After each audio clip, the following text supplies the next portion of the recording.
ada satu khotbah yang benar-benar kena banget di gue, dan ini ngomongin soal Ibrahim. Balik lagi ke Siti Hajar barusan. Hafal loh. Dia bilang seperti ini. Ketika Ibrahim harus mengorbankan anaknya, dia padahal udah nunggu lama sekali untuk mendapatkan anak, tapi akhirnya setelah berapa tahun menunggu, dikasihlah berkat.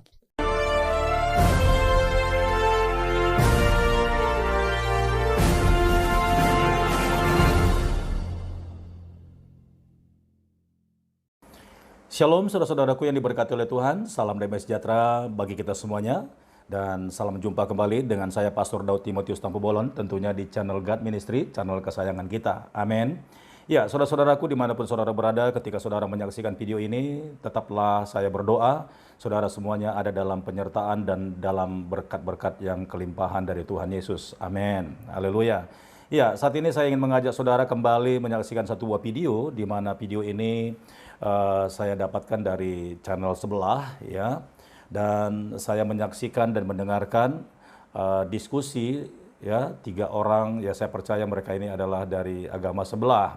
Nah, salah satu diantaranya yang lagi viral sekarang, ya, artis yang lagi banyak diperbincangkan oleh orang-orang, khususnya mengenai statementnya dia tentang ada roh asing, ya, di salib orang-orang Kristen yang ada di gereja ataupun yang ada di rumah-rumah. Nah, dia adalah artis terkenal yaitu Daniel Mananta. Dalam video ini saya menemukan sebuah kejanggalan ketika Daniel Mananta menceritakan tentang perjalanan sejarah daripada Nabi Abraham ketika dia akan mempersembahkan anaknya.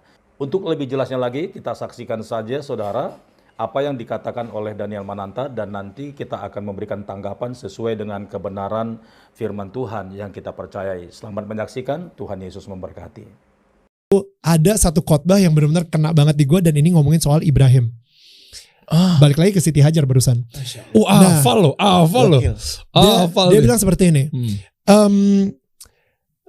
Jadi, dan ini yang gue telepon ke Joe, gue bilang kan ke manajer gue udah dapet jawabannya. Gimana? Lu nggak jadi cabut dari Indonesian Idol? No. Lu kan bilang kalau Indonesian Idol itu adalah berkat dari Tuhan.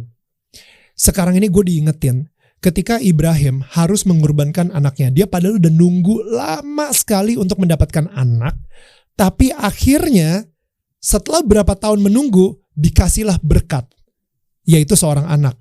Nah, ketika Tuhan meminta untuk mengorbankan anaknya, itu adalah sebuah ujian.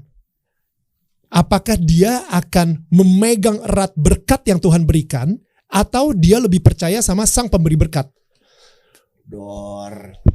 Indonesian Idol itu adalah berkat yang Tuhan berikan, dan ini saatnya gue untuk melepas. Karena Tuhan mempunyai rencana yang lebih baik lagi. Jadi dengan melepas, gue membuktikan kepada Tuhan bahwa gue lebih percaya sama sang pemberi berkat, karena gue berprasangka baik. Bukan berkatnya, karena berkatnya itu, ya, ketenaran tersebut bisa gue sembah nih, ya kan? Tapi sebenarnya gue nggak boleh nyembah ketenarannya, gue nggak boleh nyembah berkatnya, gue harus nyembah tetap Tuhannya, kayak gitu. Seperti cerita yang Nabi Ibrahim alaihissalam ketika dapat perintah kan dari Allah, sembelih Ismail alaihissalam, anaknya, ya lakukan, ya kan? Nah, anaknya juga, apakah ini perintah dari dari Allah? Iya, tadinya kan jalankan kalau memang perintah. Padahal mungkin Nabi Ibrahim di situ kan nggak mau juga melakukannya. Kita ya, ukuran kita manusia itu kan untung ruginya yang kasat mata ya. Iya. Yang kita bisa ngukur, yang kita bisa prediksi. Tapi sebenarnya apa yang kita tahu terlalu terbatas, sangat terbatas. Ya, baik saudara-saudaraku yang diberkati oleh Tuhan, kita sudah mendengarkan apa yang dikatakan oleh Daniel Mananta tentang kisah Bapak Abraham. Ya, ada banyak hal yang menyimpang dari iman kekristenan kita, karena yang dia ceritakan itu kisah lain dari kitab lain, saudara. Nah, pertama sekali yang perlu saya pertanyakan, ya, selama ini saya juga menganggap bahwa Daniel Mananta ini adalah seorang Kristen sejati. Tetapi dari ceritanya dia tadi, ya, bagaimana dia mengisahkan tentang Abraham, ternyata dia sangat fasih menceritakannya, tetapi tentu tidak seperti versi Alkitab, tetapi dari kitab lain, saudara. Ya, saya tidak tahu Daniel Mananta ini agama apa sih sebenarnya sebelumnya, apakah agama Kristen Protestan, apakah agama Katolik, atau agama lain ya, saya tidak tahu. Tapi yang pasti dari cerita dia ini ya, menceritakan tentang kisah Abraham, tentu itu bukanlah iman Kristen karena jauh sekali kisahnya daripada apa yang diceritakan di Alkitab ya. Nah, apakah Daniel Mananta menjaga image ya karena dia ada di satu studio yang orang-orang di sekitarnya adalah umat muslim, saya tidak tahu, sehingga dia harus menyamakan kisah ini dari kitabnya muslim ya, kitabnya mereka gitu, saya tidak tahu. Tapi yang pasti kalau seandainya yang pertama pertanyaan saya tadi, Daniel Mananta ini agama apa? Ya kalau dia ternyata bukan agama Kristen, sudah wajar ya, sudah wajar apa yang diceritakan itu, ya itulah dia, seperti itulah imannya. Atau kalau dia ternyata bukan agama Islam, ya tentu dia hanya seperti copy paste, mencoba untuk menyenangkan perasaan hati orang ya, atau hati teman-temannya yang ada di studio itu. Itu yang pertama. Jadi saya selama ini berarti salah menilai tentang seorang Daniel Mananta ya, yang penampilannya saya pikir ya seorang yang berkeyakinan umat Kristen ya, yang rapi dan yang bertutur katanya bagus ya. Saya tahu tampilannya itu tampilan orang Kristen, tetapi isi hatinya ya terlihat dari perkataannya, karena tidak mungkin dia mengatakan sesuatu hal kalau tidak sesuai dengan isi hatinya. Jadi sudah jelas ya, apa yang terucap dari perkataannya ya seperti itulah dia. Itu yang pertama. Dan kedua, bahwa apa yang diceritakan oleh Daniel Mananta ini tentang kisah Abraham ya, yang sebenarnya dia tadi mengatakan bahwa Abraham itu sudah lama sekali menantikan seorang anak ya. Dan yang menjadi satu sedikit keanehan buat saya, dia sebut istri Abraham itu adalah Siti Hajar. Nah, saya mau bilang ya, saya mau katakan kepada Daniel Mananta bahwa ketika Abraham disuguhkan oleh Sarah, yaitu budaknya Siti Hajar itu, Abraham tidak perlu menunggu lama-lama. Begitu Abraham diizinkan oleh Sarah dan ia menghampiri budaknya Siti Hajar ini, itu dalam waktu yang cepat, tahun depan dia sudah melahirkan ya. Jadi Siti Hajar ini melahirkan seorang anak, itu anak yang mudah sekali munculnya, anak gampangan gitu ya. Karena dengan melakukan hubungan satu kali saja, itu Siti Hajar langsung mengandung, dan tahun depan Abraham sudah mendapatkan anak daripadanya. Tetapi apa yang diceritakan oleh Daniel Mananta tentang mempersembahkan anak, ya, di mana Abraham itu sudah lama sekali menantikan anak, itu bukan anak yang dari Siti Hajar, tetapi anak yang berasal dari istri sahnya di hadapan Tuhan, yaitu Sarah. Jadi di sini pun ya saya melihat bahwa penjelasan daripada Daniel Mananta itu memang sudah terlihat menjurus kepada Islam ya. Saya tidak mempermasalahkan itu kalau memang Daniel Mananta sudah jelas-jelas seorang yang berkeyakinan Islam, ya silakan ya. Tapi ini saya menceritakan ini, saya responi ini karena saya menganggap Daniel Mananta selama ini adalah Kristen. Jadi kalau dia menceritakan seperti apa yang dia ceritakan tadi, itu tentu salah kaprah, itu tidak sesuai seperti apa yang tertulis di Alkitab. Yang benar adalah bahwa anak yang lama sekali dinanti-nantikan oleh Abraham adalah anak perjanjian ya, anak perjanjian. Dan anak itulah yang diminta oleh Allah untuk dipersembahkan. Nah, pertama saudara, ya saya akan lihat di Kejadian 17 ayat 21. Demikian firman Tuhan. Tetapi perjanjianku akan kuadakan dengan Ishak. Nah, ya, ini versi Alkitab, ya. Tetapi perjanjianku akan kuadakan dengan Ishak yang akan dilahirkan Sarah bagimu tahun yang akan datang pada waktu seperti ini juga. Jadi jelas ya.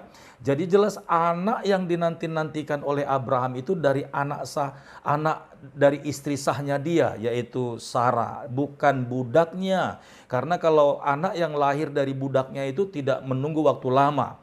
Kalau seandainya pun Abraham dalam pernikahannya sudah lama waktu itu ya, sebelum penantiannya dengan anaknya yang sah ini, tentu dari dulu Abraham sudah punya anak dan tidak perlu lama-lama. Ini karena Sarah itu istri sahnya dia memang mandul, makanya lama sekali Abraham dalam penantiannya itu. Dan Tuhan berjanji Abraham pasti punya anak. Itu bukan dari budaknya, bukan dari Siti Hajar. Jadi Abraham ini lama menantikan seorang anak. Anak istri sahnya dia itu adalah Ishak. Karena Ishak inilah yang dilahirkan oleh istri sahnya dia, yaitu Sarah. Ya, kemudian saya akan bacakan dari Kejadian pasal 22, ya. Kepercayaan Abraham diuji. Jadi yang dipersembahkan itu bukan Ismail, sekali lagi, ya. Sekali lagi. Anak yang dipersembahkan oleh Abraham itu bukan Ismail, bukan anak yang dilahirkan oleh Siti Hajar, tapi adalah Ishak, anak yang dilahirkan oleh Sarah, istri sahnya Abraham. Karena Siti Hajar itu bukan istri sahnya dia di hadapan Tuhan, dia adalah gundiknya karena dia mendapatkan izin dari istrinya Sarah agar lewat Hagar ini, Sarah pun merasa seperti punya anak dari suaminya. Ini Kejadian 22.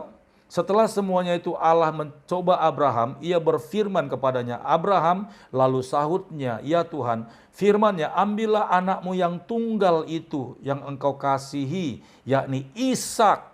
Pergilah ke tanah Moria dan persembahkanlah dia di sana sebagai korban bakaran pada salah satu gunung yang akan kukatakan kepadamu. Jadi jelas ya, jadi jelas bahwa memang sebelum Abraham punya anak baik Ismail ataupun Ishak, Allah itu sudah punya cerita, sudah punya perjanjian dengan Abraham bahwa keturunanmu lah gitu ya yang akan memiliki bangsa-bangsa. Bahkan Allah berjanji bahwa keturunan Abraham itu seperti bintang-bintang di langit dan seperti pasir di laut. Itu bukan dari Siti Hajar, tapi itu berasal dari Sarah, yaitu lewat Ishak. Ya, sekalipun demikian, ya, lama Abraham menantikan anak yang dikasihinya Ishak ini, dan dia taat, saudara, dia mempersembahkan Ishak di hadapan Tuhan di Gunung Moria.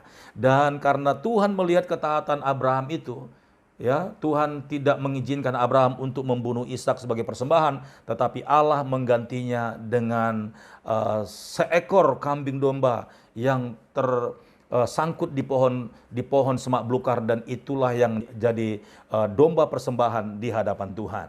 Nah, jadi kiranya saudara-saudara yang menyaksikan ini, kita harus benar-benar mengetahui sejarah yang sebenarnya. Jangan mau diputar balik, ya. Jangan sampai salah bahkan tidak tahu sejarah tentang Abraham ini. Nah, lewat penjelasan ini, ya, kiranya Daniel Mananta kalau dia menyaksikannya atau orang-orang yang lain di luar sana, ya, sejarah yang sebenarnya itu Abraham dengan Ishak lewat istrinya Sarah, bukan Hagar, ya. Karena Hagar itu adalah gundik, bukan istri sahnya dia. Jadi cerita bahkan sejarah yang benar jangan diputar balikkan, karena Alkitab inilah yang menceritakan sejarah yang pertama. Haleluya. Demikian pembahasan saya, saudaraku. Kiranya video ini menjadi berkat buat kita semuanya. Dan sampai jumpa di video berikutnya. Tuhan Yesus memberkati. Shalom.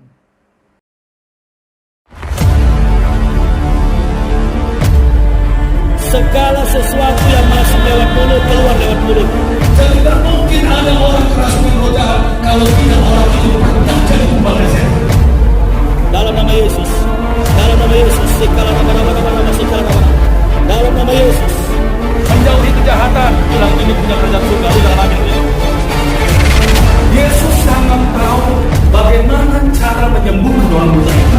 Ambil keputusan di dalam nama Yesus, cepat, jangan lama-lama. Aku perintahkan kau demi nama Yesus.